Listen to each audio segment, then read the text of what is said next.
Welcome friends. Let us continue to study about the refrigeration and air conditioning on my YouTube channel.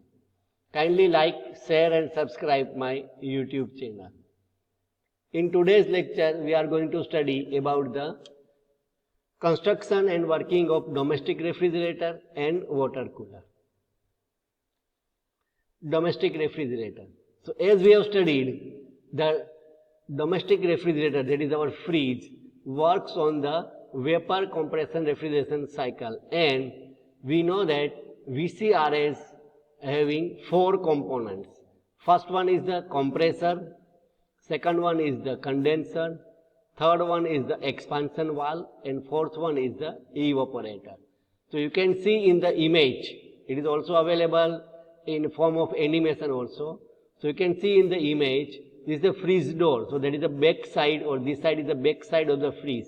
At the bottom of the back side, the compressor is located. Whatever that is the refrigerant is compressed into the compressor, now it is taken to the condenser tube, which is located in the back side of the fridge. In the previous or the old version of the fridge, it was visible from the back side of the fridge, there is a black color tubes. Nowadays it is covered.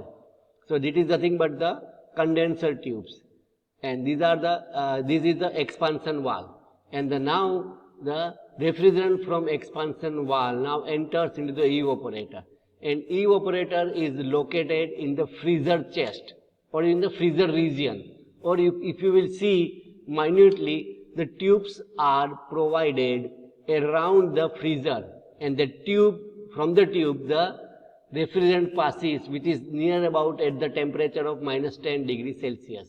And due to that, the fridge is cooled. And then after the refrigerant now again enters to the compressor. Again it is, you can say, the same thing you can see in form of the animation also on the right hand side. It works on the vapor compression refrigeration cycle. As we know that it works on VCRS, it has principally four main components: compressor, condenser, expansion valve and evaporator. It is essential to locate the evaporator inside the body where cooling is required, and other component outside the body. Thus, it has an insulated body which is cooled due to VCRS, and a door for opening and closing. Compressor is situated outside of the body and placed at the back side. Compressor and electric motor are coupled and sealed properly. This assembly is known as the hermetically sealed compressor. Condenser and capillary tubes or expansion valve are located outside of the body and placed at the back side of the fridge. Evaporator tubes are situated inside the body and are placed around the freezer compartment. Working. As electric power is switched on, the compressor starts and it starts compressing the vapor refrigerant. Then vapor refrigerant passes through rest of the components like condenser, expansion valve and evaporator. In the condenser, refrigerant is condensed due to atmospheric air. In expansion valve, refrigerant is throttled, and when refrigerant enters the evaporator, its temperature is very less, in order of minus 10 degrees centigrade, and thus surrounding air is cooled. Evaporated refrigerant from the evaporator tube now enters the compressor and the cycle continues, and we get the cooled compartment known as the domestic refrigerator. Water cooler. It also works on the vapor compression refrigeration cycle. So you can see this is the image for the water cooler, where actually we know the water or the cooled water we are getting from this tap. Now you can see here the compressor, condenser and the expansion valve are located outside the, you can say, the body, and only the evaporator tubes are located in a water space where water is entering. And as it is evaporator tube is located inside the water, what will happen? Water will be cooled, and then cooled water we are taking out from the tap. And again back the refrigerant now enters into the compressor and the cycle continues. Refrigerant. As we have studied that it is a working medium utilized in the refrigeration and air conditioning system. So you can see here the animation for the VCRS system.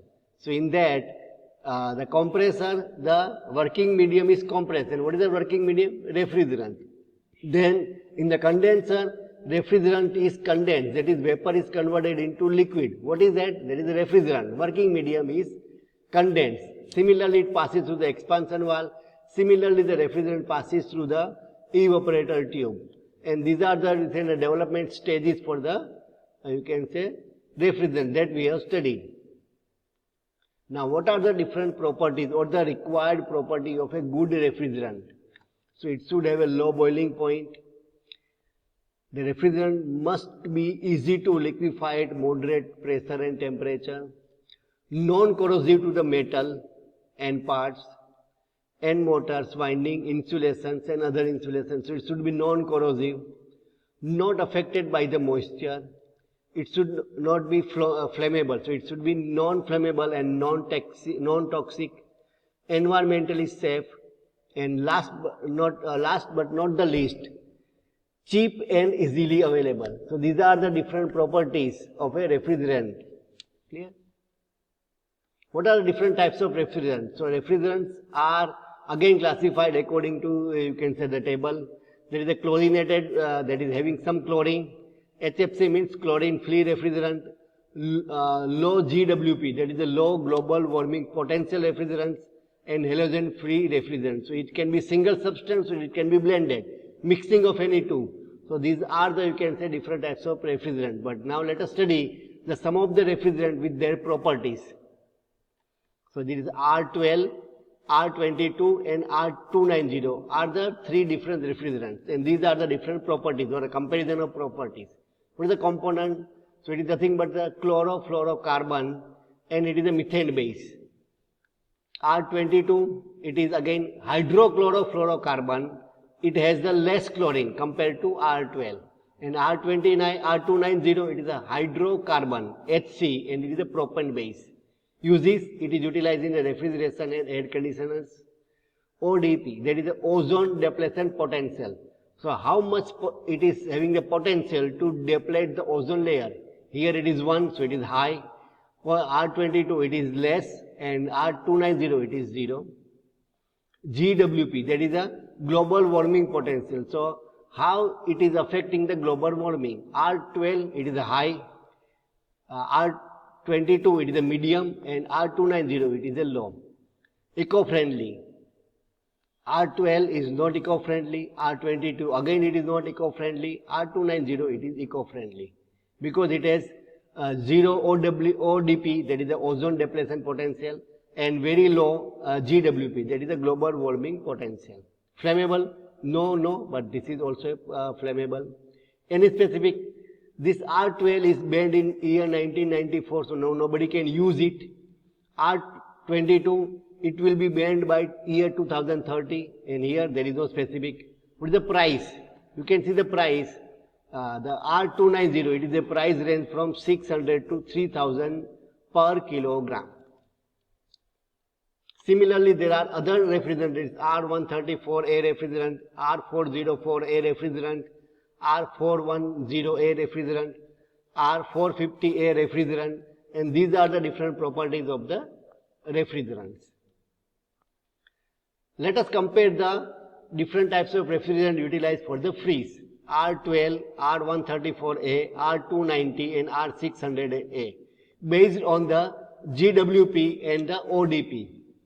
So you can see here R600A have very low GWP and the zero ozone layer depletion. So it is safe to use the refrigerant R600A, similarly R290A for the freeze. Kindly ask your queries in the comment box. Kindly like, share and subscribe my YouTube channel. Thank you.